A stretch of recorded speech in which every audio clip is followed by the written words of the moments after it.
night in the shop, and as you can see, it is snowing out here. Look at this, look how rare this is. Look at that Grand Wagoneer. This is awesome, it rarely snows here. It is 29 degrees in my shop right now. Plus, everything is covered in snow, so that's great. Like the whole top of the shop is covered in snow, which makes it super cold. So my plan of attack with this is I actually had these in my shop. They were initially supposed to go in the Cherokee Chief that is outside of my shop, but of course that project got pushed to the side, unfortunately. But good for us. But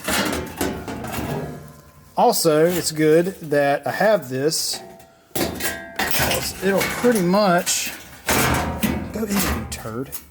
Everything, it'll pretty much make it to where I can cut all of that out. I'll have some fresh floors to rest my feet on. So back here, I'm gonna have to get creative. So these are from BJ's Off-Road, and these are for a Cherokee Chief. But I believe I can cut this one down and make it work back here. But right there, I'm just gonna have to just fully custom make something. And then that, I don't know. Why is that even rusted? But I have a driver's side rear corner piece, and then I have a driver's side floor pan right there that I can use. So I've already got a lot of pieces that I need to make this work. The only thing I'm gonna have to do is just take my time and really figure out how I'm gonna fix all this back here. There's really no point in replacing the drivetrain in this truck if the floor pans look like this. So what I would like to do is get rid of all the rust in here before I put the drivetrain in. So I'm probably just going to go ahead and start cutting this floor out.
So as you can see here, I've got the floor all cut out, and you can see here my little channels that go underneath the cab here, just structural supports.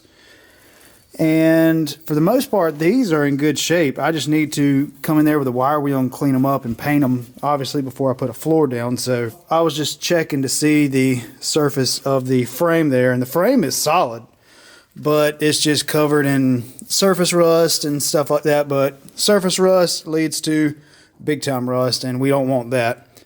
But we are making progress, and that's all I really care about. And as you can see here, I've got the floor pan. I had to notch it for this little section right there. But I went ahead and marked these channels right here. Reason being is I have to drill holes for plug welds all the way down. I'll probably do 6 on each side, and then I'll do one right here too. That way the floor is being held down from basically all areas. Oh man, that was a lot of work, and it is really cold. So now I need to drill this panel out. So I'm just gonna get this all lined up. And this doesn't have to be perfect. Trust me, it's not gonna be. But I'm just gonna drill about 6 or 7 holes along here. They're not gonna be measured. They're not gonna be centered. I don't care. These are just gonna be plug welds. And I could possibly even drill into the seat.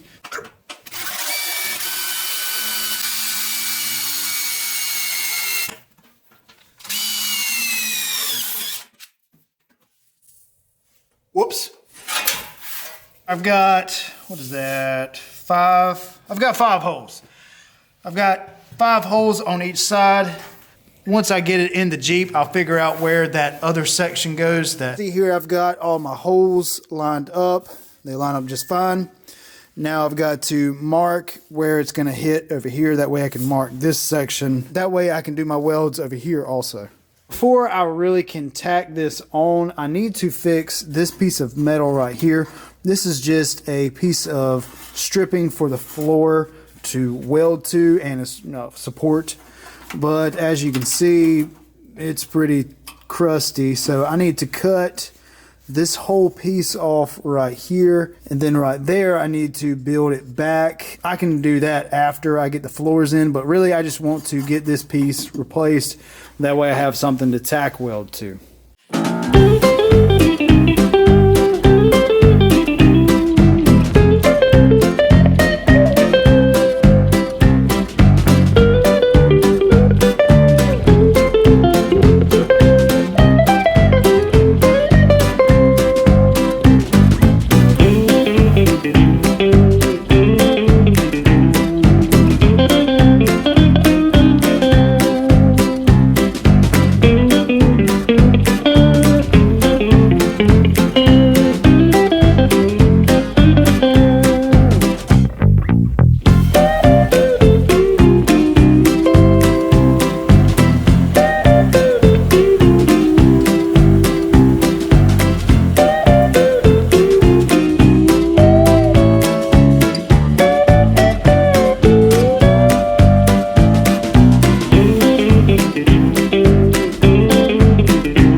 Here, as you can tell, I did hit it with some weldable spray paint from Steel It. And what that's going to do is just going to keep any of this exposed metal from rusting. So I have to weld to this right here, but I don't want to leave it exposed because it'll rust. So you just don't want to leave any unpainted surfaces on here. And even on the back side of my floor pan, I even have that painted with some weldable spray paint too. So what I think I'm going to do is, before I start welding, I'm going to get all this crap out from underneath it. That way I don't burn my shop down. It's a warm 32 degrees in my shop, and looks like this has had plenty of time to cure. So I'm gonna have to really press on this to get it exactly where I want it, but I plan on just tack welding like places where I know it's gonna fit. Like right here, I'll tack weld there, and then like right there, I'll tack weld. Once I start tack welding different spots, it'll kind of heat this metal up, and then that metal will just start forming around where I want it to go, especially after I start beating on it with a hammer.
Got everything welded up. So in some spots I did have the welder turned up when I was first welding, and I did blow through a couple of spots I've got to fix. But once I turned my welder down, it really just tacked right up perfectly.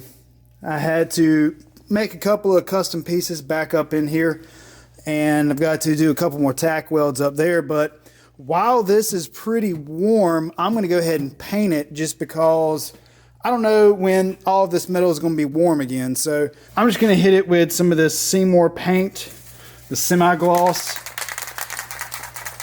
And so what I'll do is I'll just crank that thing back up and hang out here another hour or so, maybe clean up a little bit, and just kind of let this bake on since it's so cold out here.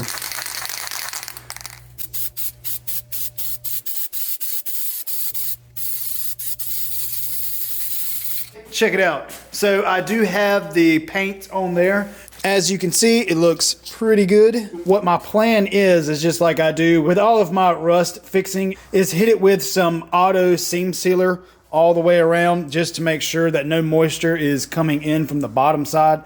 I did put a couple of tack welds on the bottom on the cross member pieces, the pieces of channel that run under the cab. I'm also going to be seam sealing from underneath.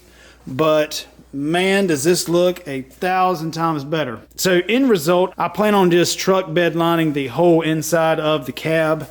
Just that way everything is black and looks decent, kind of like what I did in the Cherokee over there. So we are far from done, but we have definitely hit a milestone here. All right, it is the next morning and it is super cold out here, which is why you hear the background noise of that. But what I plan to do this morning is to figure out how I'm going to cut all this out. Obviously, this is going to be a little bit more challenging because I don't have a lot of room to work with. So I've got to get this out of the way. I've already broke it trying to snap it off because it's so cold.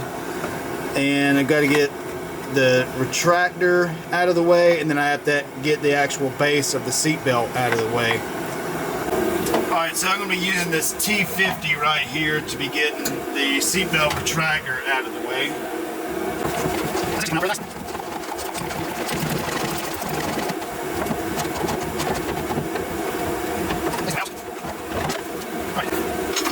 So now, ow, I hit my toe. So now, get this one out.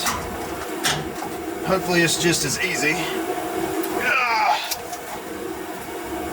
Nope, definitely not. Please don't break.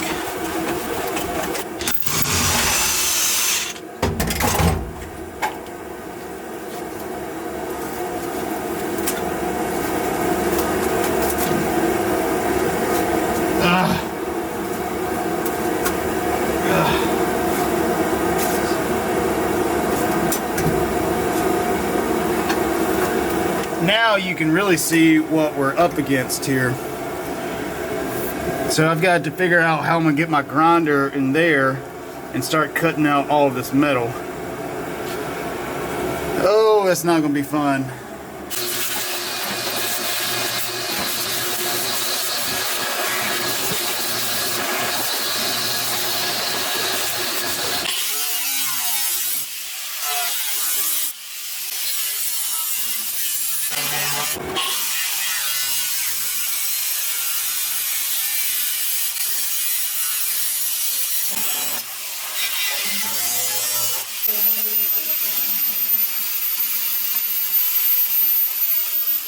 Man, you are one pathetic loser.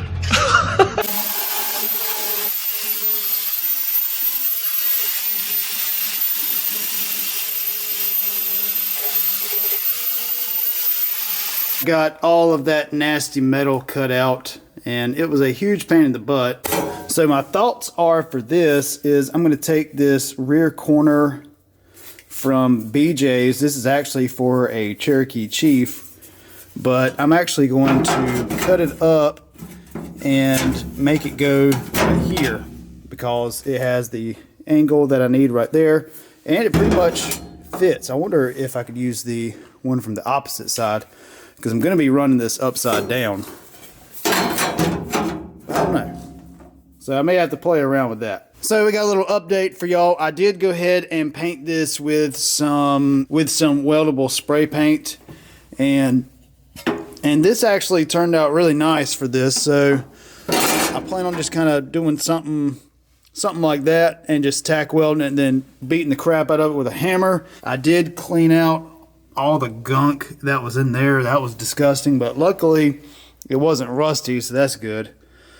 So really all I need to do is, so that piece down there I can actually fix from the underneath the cab, so whenever I get this Jeep to the lift I'll go ahead and do that. But I just want to get the interior done, and I don't think that's technically considered interior, so I'm just putting that off for later.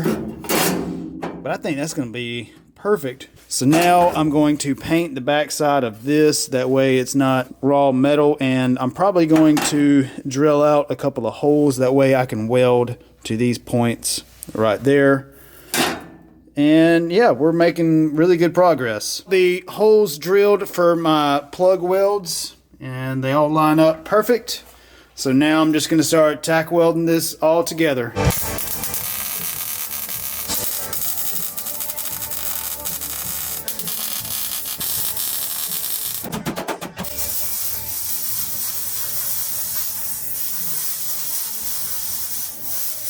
So I have all of this fully welded, and then I hit it with some Seymour Paint. And so what I'm going to do is let this dry probably a day or so, and then come back and seam seal everything.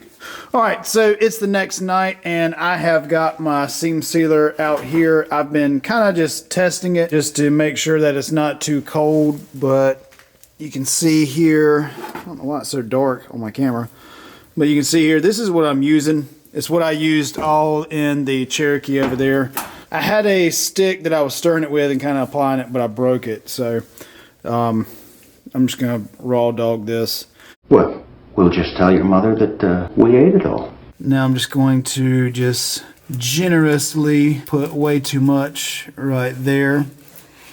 I'm just going to go all back in there. I just don't want anything from the inside going out and nothing from the outside coming in.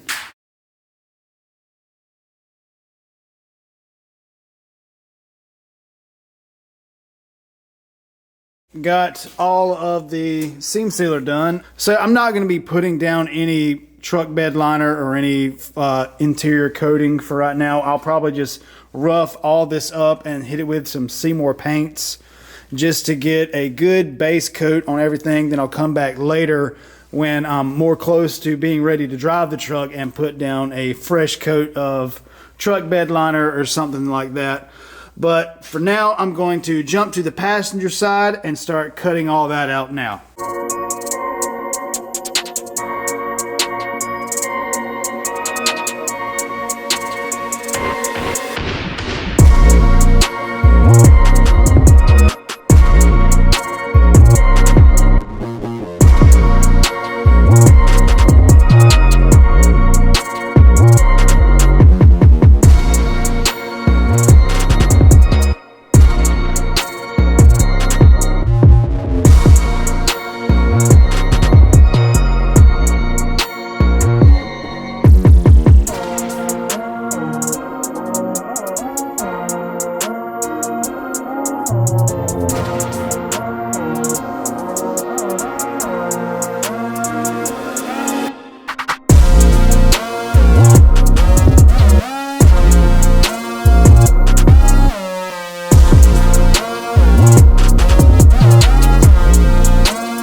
So it is actually 2 days since I last recorded. Let me show you what I've done since. I have all of the passenger side all nice and pretty. And I put a little too much seam sealer on there. So on the driver's side over here, I wanted it to look good for YouTube, so I hit it with some Seymour Paint's Big Rig. I'll turn the light on it so you can kind of see how glossy that is. That's nuts. In order to clean up my shop a little bit, I'm actually going to install the interior back into it.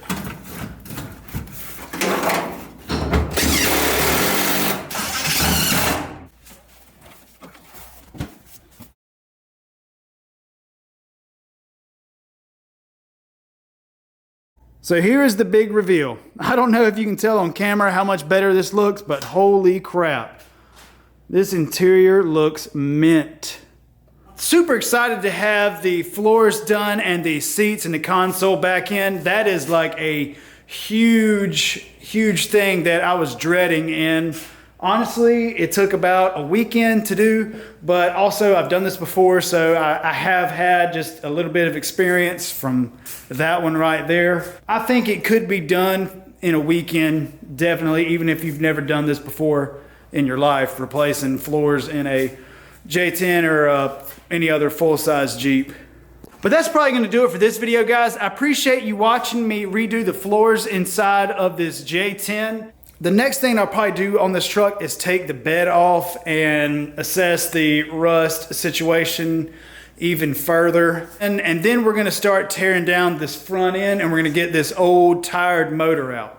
But anyway, guys, if you thought this video was cool or interesting, make sure that you like the video and subscribe to the channel. That way, it really helps out the algorithm on YouTube. But anyway, guys, I'm Briley Taylor. Thank y'all for watching 6 Feet Under Fab. We'll see y'all next week.